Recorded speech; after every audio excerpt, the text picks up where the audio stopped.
Hello everybody, welcome back to another edition of Scale Auto Saturday, where we go page by page through the great magazine Scale Auto Enthusiast. Well, today is a special day because we are starting with issue number 11 for the year 1981. And just holding this magazine in my hand, compared to the issues of 1980, this magazine is a lot thicker.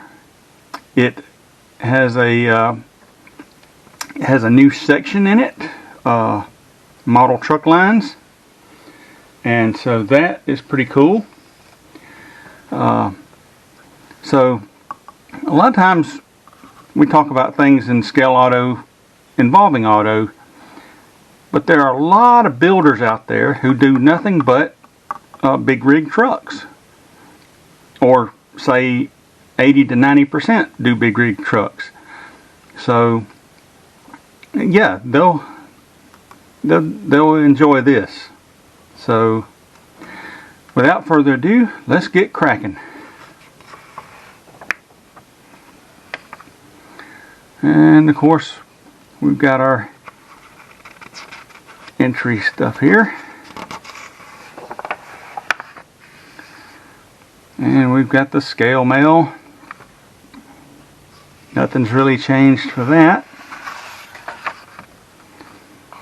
and of course everything is still in black and white at this point in time. So we've got our enthusiast gallery of the month. Let's see, this is a what is this? It's a TR7. It's a monogram TR7. So, alright. And then over here, we've got a VW Scirocco kit that's been modified to a pickup. So that's pretty cool.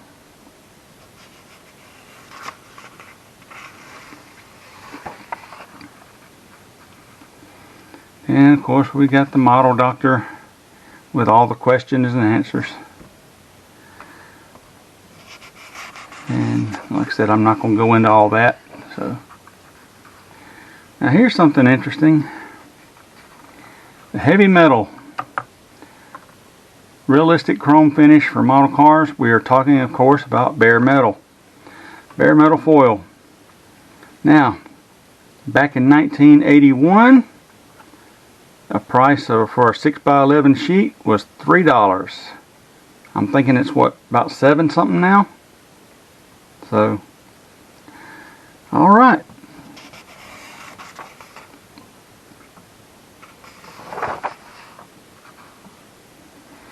And of course it tells all about how to do the bare metal foil, and then how to paint your emblems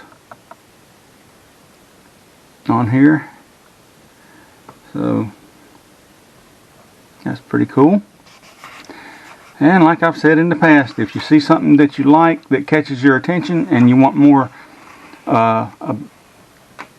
detail on it, or better shots, just send me an email, which is in my description page section, and my email address is right there, and I will be happy to send you up close and more in-depth views of the articles. So we're talking about the small scale stuff here.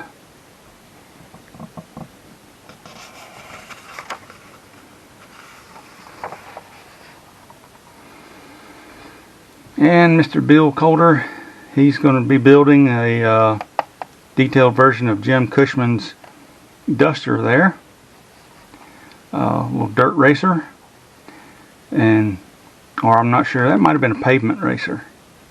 But anyway, see, he's got the Air National Guard emblem right there. That's pretty cool.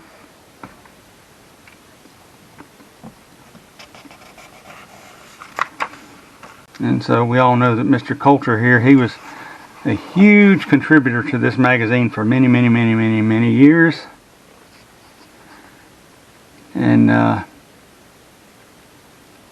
Bill just does some fantastic building.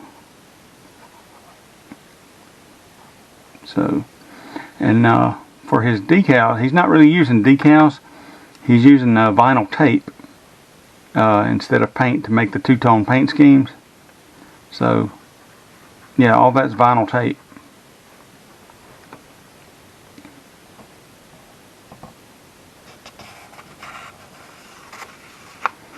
And I noticed he's got his brake lines run.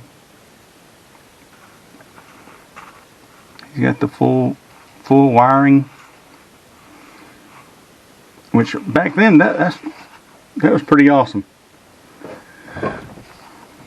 Okay, this is the brand new section right here called Model Truck Lines by Lou. Is it Croak? Well, I don't mean any offense to the guy, but I cannot pronounce that. I don't know if it's Croak or Croak. So, if I screwed that up, my sincerest apologies. So we're looking at a collection of trucks here and stuff. Now I love these old tow trucks like this. I really do like those. So here he's taken the AMC 72 GMC and he's combined it with the Midnight Cowboy wrecker bed that Revell put out. So that's pretty cool. Yeah, I love these old wrecker trucks.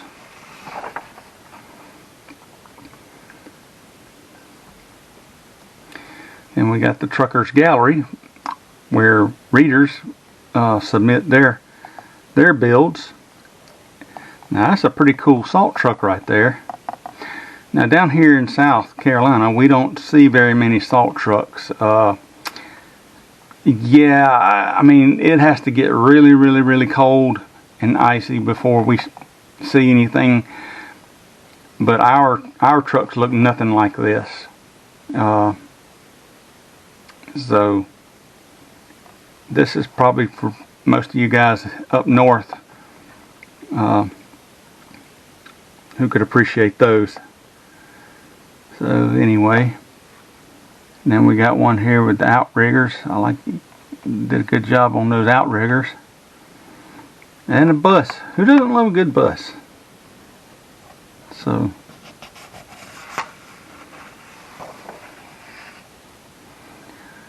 and we have also the section here called the Model Firehouse.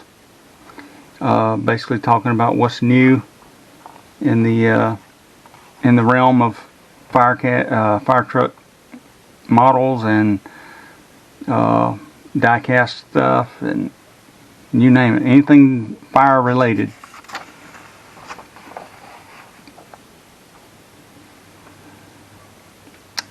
Now we got a thing here. It's by Eric Haltrip called the 4-Door Dodge. Build a truck with twice the pickup. And there's the 1-to-1 version of this model. And I'm going to tell y'all right now, I really appreciate modelers who can cut and modify and engineer stuff like this and get it to, not everybody can get it to look like it's supposed to, because most of the time you'll see some sort of a line, you'll see some sort of a bulge, you'll see something, but very few times do you see somebody that really pulls it off. And my hat's off to those that can do that. That takes a lot of time, a lot of patience, a lot of planning. So my hat's off to them. So yeah, there's a lot of sanding, a lot of filing, a lot of puttying, you name it. That can be a headache just waiting to happen. But And of course, you know, everything here makes it look so easy. There's no telling how many times they've flubbed this along the way. So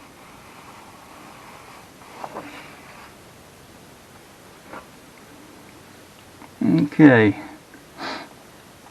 now we're looking at this section here called Using Pictures for Added Realism, Photography and Scale. That's pretty cool.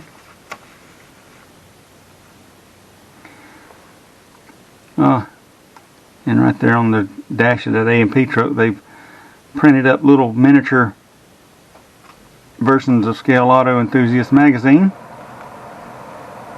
Oh, sorry folks, you hear the air conditioning kicking in. That's my little PTAC heating and air unit that's in this shop, so you hear that kick on every now and then. Now we got this fella from out in LA, master of the model fire rig. Well, he doesn't only just do model fire rigs, he does fire stations too. So this is going to be pretty cool. And on this picture right here, he holds a model of Los Angeles County engine number 31, a 58 Crown triple combination pumper that Tom served 13 years on as a captain. So it's funny that this engine is called 31, because if you look close at this model right here, if you change that number to 51, this will be the same exact pumper truck that they used on the TV show Emergency from season 1 and season 2. I think they updated it season 3 or season 4, I'm not sure. I think it was season 3. But anyway, that's the very same truck that you see in the TV show Emergency.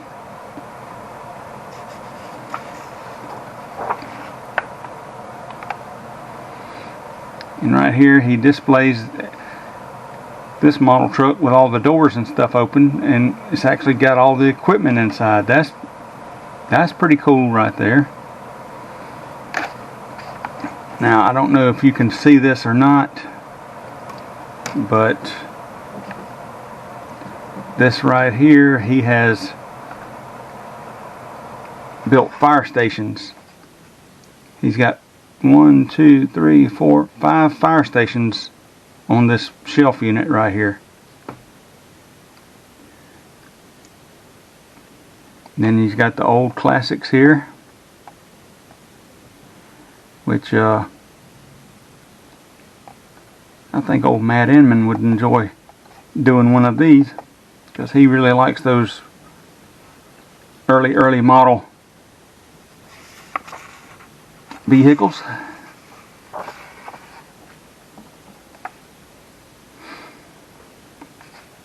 Now you're getting into the more modernish era stuff right here. So, alright, now we're over here into scale construction. So, by Mr. Ken Coughlin. So it looks like we're going to be building something today. What is that? Is it going to be a dump bed? Yeah, it's going to be a dump bed. So he's teaching you how to build a dump bed for one of those. Looks like maybe a gravel truck or something.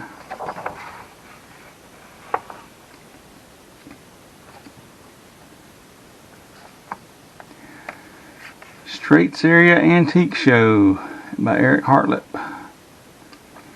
The Straits of Mackinac, dividing Michigan's upper and lower peninsulas, and spanned by 5 miles of steel and cement, lovingly named the Big Mac. Has long been a center for northern Michigan history and tourism. So this is a section on touching on a little bit of that. So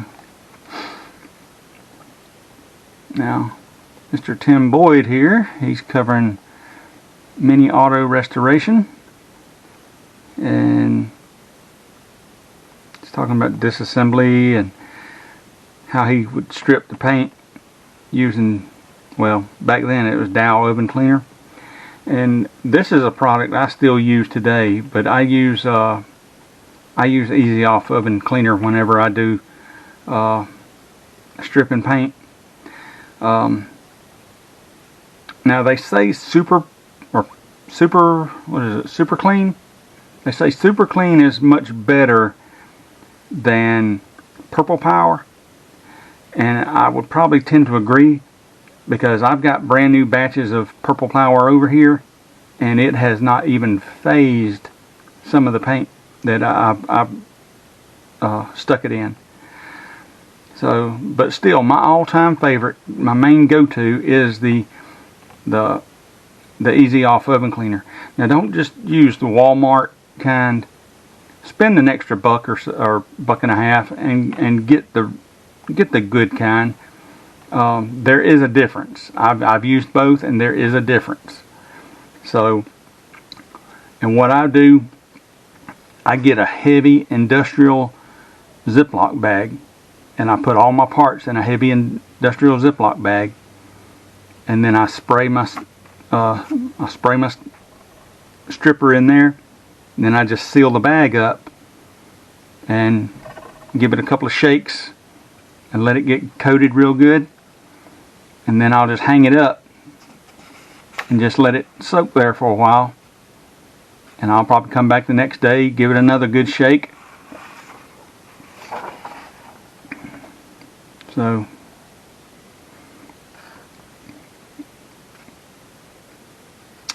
So now we're talking about different paints, and using bare metal foil again to restore these old cars, or old builds, or old die casts, or whatever they are. So, and just clean them up. So now here we are into the International Modeler, which I think this is new, by Justin Daniels, and it covers all the things over in Europe.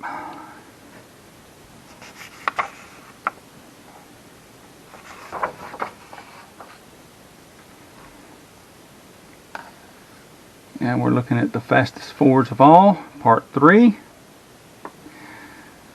So this was started in 1980, and so we're finishing it up in 1981.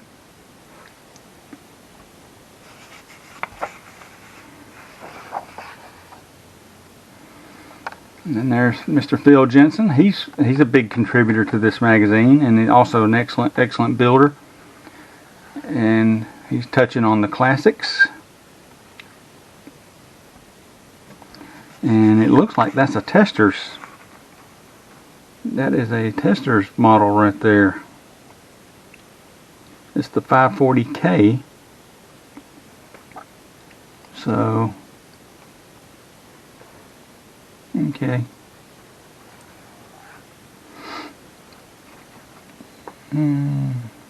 Okay.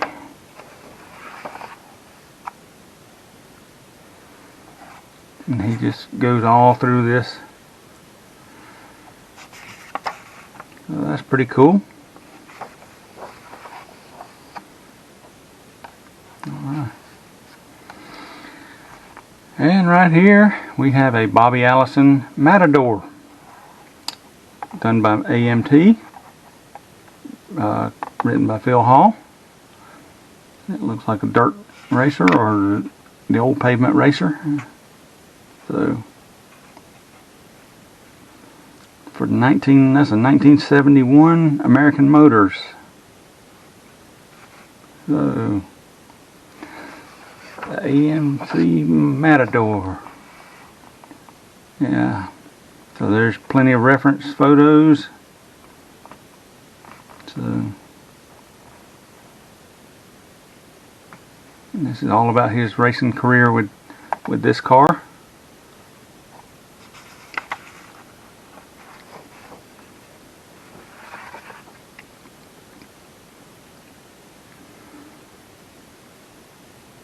Okay, that's pretty cool. Article here called Grooving in Scale. That's new. This is a Lindbergh Dodge Charger. It was converted into Dean Roper's 78 USAC Dodge Magnum. So that's pretty cool.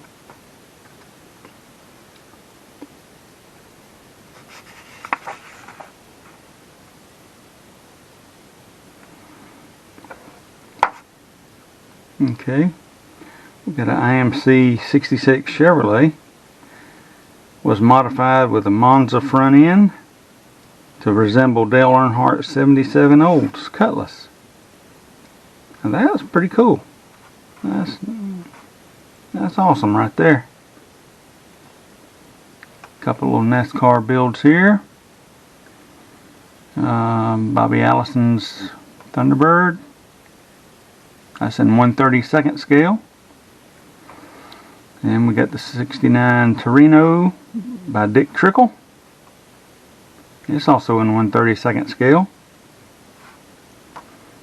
So, alright.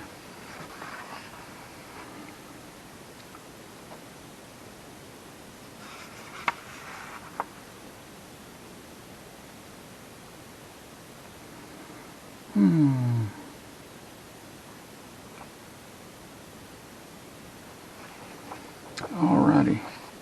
And we're basically into the ads.